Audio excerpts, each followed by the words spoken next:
आज मला अभिमानानं सांगावंसं वाटतं की लोक टीका करतात की मी पक्ष बदलला. आमच्या समोरचे मित्र जे माझ्यावर खूप प्रेम करतात गेले 5 वर्षापासून की बेडूक उड्या. आता मला त्यांना सांगायचं ही बेडूक उडी नाही, 20 वर्ष मी प्रामाणिक राहिलो धनुष्यबाणाबरोबर. आज काय मी पक्ष बदलून बेडूक उडी मारलेली नाही आहे. महायुतीची सहमतीचा उमेदवार आहे आणि आज मी राष्ट्रवादीचा उमेदवार आहे. 2च पक्ष, राष्ट्रवादी आणि धनुष्यबाण. याच्यापेक्षा माझ्या बेडूक उडी झालेलं नाही. माझ्या मित्राच्या मनसेतून शिवसेनेतून राष्ट्रवादीतून अजितदादा पवारांच्या बरोबर 2 दिवस राहिले. सगळं काय त्यांनी तिथं बघितलं आणि पुन्हा इकडं मध्ये भाजप हे सगळ्या गोष्टी करत राहील. सांगण्याचा उद्देश आहे की गेल्या 15 वर्षापूर्वी जी कामं मी केलेली आहे या सगळ्या जगाला माहिती. माझा अहवाल पुस्तकाचं आहे इथं. पुणे नाशिक रेल्वे, आता असं सांगण्यात आलं की पुणे नाशिक रेल्वे मी सगळं केलंय. मला माझ्या मित्रांना विचारायचं आहे, रेल्वे हा प्रकल्प काय 2 महिन्यामध्ये, 3 वर्षामध्ये, 4 वर्षामध्ये होतो असं नाही.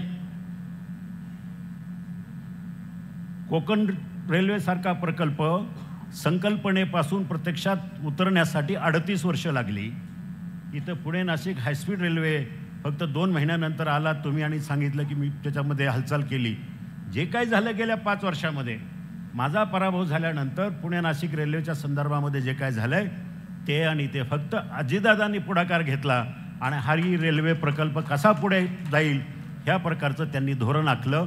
काही बैठका घेतल्या, काही पैसे अलॉट केले, भूसंपादन झालं. त्याचं एकमेव कारण फक्त अजितदादांनी आपल्या जिल्ह्यासाठी हा प्रकल्प अतिशय मोठा प्रकल्प आहे, त्याचं सगळं भाग्य उजळून निघाल्या परिसराचं, तो विचार मनात आणून अजितदादांनी जे काय केलं तेवढंच.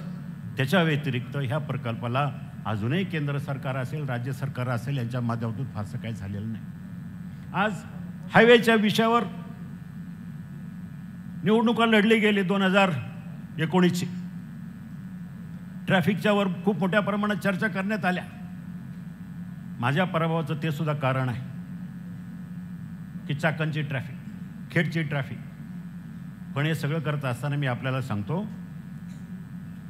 ते जे काय बायपासेस आहे, हा जो काय खेड सिन्नर रस्ता आहे, हा केवळ मी केंद्रीय मंत्री ज्या वेळेला CP जोशी होते त्यांच्याबरोबर भांडलो. अक्षरशः त्यांच्या केबिनमधून मी उठलो नाही. त्यांना म्हटलं तुम्ही मी काही झालं तरी हा प्रकल्प मला माझ्या मतदारसंघामध्ये राबवला पाहिजे.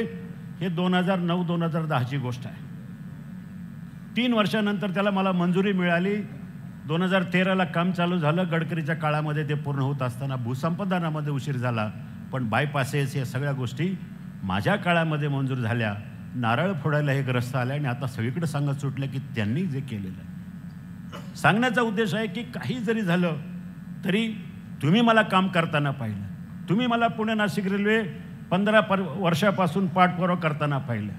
15 वर्षापासून मी रेल्वे प्रकल्पासाठी प्रत्येक रेल्वेच्या बजेटमध्ये सरकारवर ताशेरे ओढणारा, सरकारवर बोलणारा मी हा एकमेव खासदार होतो. त्यावेळेला 15 वर्ष माझी भाषणं तपासून पहा. शेतकऱ्याच्या बद्दल आता काही लोकांना कळवळा यायला लागला. कांद्याच्या प्रश्नामध्ये आता जोराजोरात भाषणं व्हायला लागले.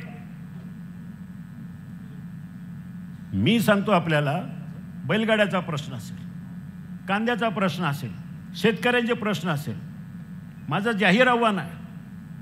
माझ्या समोरच्या उमेदवाराला जाहीर आव्हान आहे, त्यांची भाषणाची संख्या आणि माझ्या भाषणाची संख्या पहा. कांद्याच्या प्रश्नावर मी त्यांच्यापेक्षा तिप्पट प्रश्न मांडलेत लोकसभेमध्ये. बैलगाड्याच्या प्रश्नावर त्यांच्यापेक्षा 4 पट वेळा मी भाषणं केलेली आहेत. मला अर्थात कशी डायलॉगबाजी फेकता येत नाही, फेकाफेकी करता येत नाही, परंतु खऱ्या अर्थानं बैलगाडा शर्यती चालू होण्यासाठी खऱ्या अर्थानं तुम्ही सगळ्यांनी पाहिलं. पंतप्रधानांना भेटलो, लोकसभेमध्ये खाजगी विधेयकं मांडली, लोकसभेमध्ये त्याच्यावर मागण्या मांडल्या. या सगळ्या गोष्टी करत असताना सुप्रीम कोर्टामध्ये एकमेव खासदार आहे मी. सुप्रीम कोर्टामध्ये महाराष्ट्र गव्हर्नमेंट वर्सेस शिवाजी आढळराव पाटील ही केस सुप्रीम कोर्टामध्ये अजूनही गाजलेली आहे. त्या केससाठी सगळा खर्च मी एकट्याने केला दादा. 40 लाख रुपयाचा खर्च मी एकट्याने केला आणि ती बैलगाडा केस जिंकून आणली. आज असे अनेक प्रश्न आहेत. संसद रत्न आता लोकांना फसवायला लागलं की संसद रत्न काम तर काही केलं नाही 5 वर्ष, पण असं काहीतरी भासवायचं संसद रत्न. आता संसद रत्नाच्या संदर्भात मला सांगा, मग ते मला माहिती आहे ना, मी सुद्धा 2 वेळा घेतलेले ते संसद रत्न पुरस्कार. काही नाही हो संसद रत्न. मला माहिती आहे 2015-2016ला ते चेन्नईच्या कंपनीनं मला निमंत्रित केलं, पुरस्कार दिलं, 2 वेळा बघितलं, म्हटलं यांचं काही खरं नाही. मी 3ऱ्या आणि 4थ्या वेळेला मला पुरस्कार मिळून सुद्धा मी सांगितलं की नाही, दुसरं कोणाला तरी द्या. एक खाजगी कंपनी आहे. संसद रत्न पुरस्कार काही संसदेशी संबंधित नाही, सरकारशी संबंधित नाही, कशाशी संबंधित नाही. खाजगी कंपनी 10x10च्या कंपनीमध्ये खोलीमध्ये चेन्नईमध्ये बसते आणि ते पुरस्कार वाटतात. आणि मग असा संसद रत्न टेऱ्या बडून प्रचार चालू आहे. आता मला सांगा, आमच्या श्रीरंग बारणे त्यांना 8 वेळा मिळाला. आता याच्यावरून ओळखा. म्हणजे सांगायचं काय की 5 वर्षात आपल्याला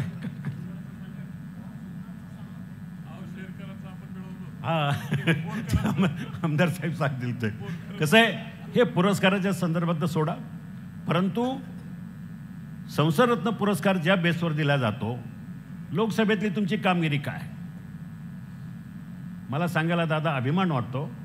माझ्या पहिल्या 5 वर्षाच्या टर्ममध्ये आणि सध्याच्या खासदाराच्या पहिल्या 5 वर्षाच्या टर्ममध्ये प्रश्नाची संख्या, डिबेटची संख्या, त्यांचे प्रश्न आहेत 621, माझे प्रश्न आहेत 1365 पहिल्या 5 वर्षांमध्ये. मी कधी बोललो नाही असं, कारण मला ते तेवढं जमत नाही बच्चनगिरी करायला. पण लोकांना माहिती आहे, लोकसभेचं रेकॉर्ड उपलब्ध आहे. ह्या सगळ्या गोष्टीच्या पार्श्वभूमीवर आता ही निवडणूक सगळ्यात दृष्टीने महत्त्वाची आहे. मला आपल्या सगळ्यांना विनंती करायची, तुम्ही सगळ्यांनी मला पाहिलं 20 वर्ष 2 दशकं मी कधी लवाडी केली नाही, मी कधी खोटा प्रचार केला नाही, मी कधी दुसऱ्यानं केलेली कामं ते आपल्या नावावर सांगितली नाही. मी प्रामाणिकपणे दादा काम करत असताना मी असं म्हणालो नाही की मी पुढच्या काळामध्ये निवडून आल्यावर पुन्हा आपल्याकडे येऊन दादा मी माझा राजीनामा घ्या, मला वेळ नाही धंद्यामधून, असं म्हणणार नाही.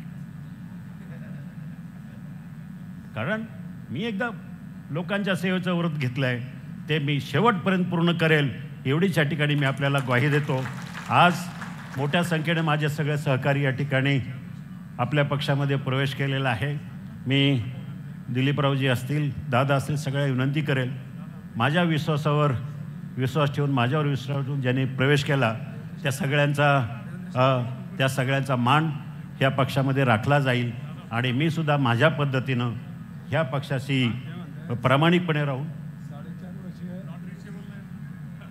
4.5 जाऊ द्या, मी प्रामाणिकपणे ह्या पक्ष वाढवण्यासाठी दिलीपराव मोहिते पाटील असतील, दिलीपराव वळसे पाटील असतील, अतुल असेल, ह्या सगळ्यांच्या बरोबरीनं खांद्याला खांदा लावून हे पक्ष वाढवण्याचं काम मी प्रामाणिकपणे करेल याची खात्री द्या. कारण मी शब्दाचा पक्का आहे, मी कधी खोटं बोलणारा नाही. मी देवेंद्रजींना माहिती आहे, ते आम्ही अनेक वर्ष बरोबर काम केलेलं आहे. मी ह्या निमित्तानं आपल्या सगळ्यांना मनापासून विनंती करतो की येणारी निवडणूक आपल्या सगळ्यांच्या दृष्टीनं प्रतिष्ठेची आहे, महत्त्वाची आहे. भूलतापणा बळी पडू नका. चांगल्या भाषणं असतील, चांगल्या फेकी असतील, हे सगळं बाजूला जरी ठेवलं तर 5 वर्ष आपल्या मतदारसंघाचं काय नुकसान झालं आहे हे आम्ही सगळ्यांनी पाहिलं आहे. माझ्या शिरूर तालुक्यातली लोक आहेत, हवेलीमधली लोक आहेत, सगळी या ठिकाणी उपस्थित आहेत. जेव्हा जेव्हा मी तिथं कुठल्याही गावात प्रचाराला जातो, गावभेटीला जातो, लोकांची भाषणाची सुरुवात अशी असते की दादा आम्ही चुकलो, आमच्याकडनं चूक झाली. अशाच प्रकारे प्रत्येक गावोगावी लोक म्हणतात. आणि म्हणून मला आपल्याला सगळ्यांवर जबाबदारी आहे की अजितदादा यांचं स्थान महाराष्ट्रामध्ये तर मोठं आहेच आहे, पण त्यांना भक्कम पाठिंबा देण्यासाठी, त्यांचे हात बळकट करण्यासाठी ह्या शिरूर लोकसभा मतदारसंघातून त्यांच्या आवडीचा खासदार निवडून द्या, एवढीच या ठिकाणी विनंती करतो आणि थांबतो. धन्यवाद. जय हिंद, जय महाराष्ट्र.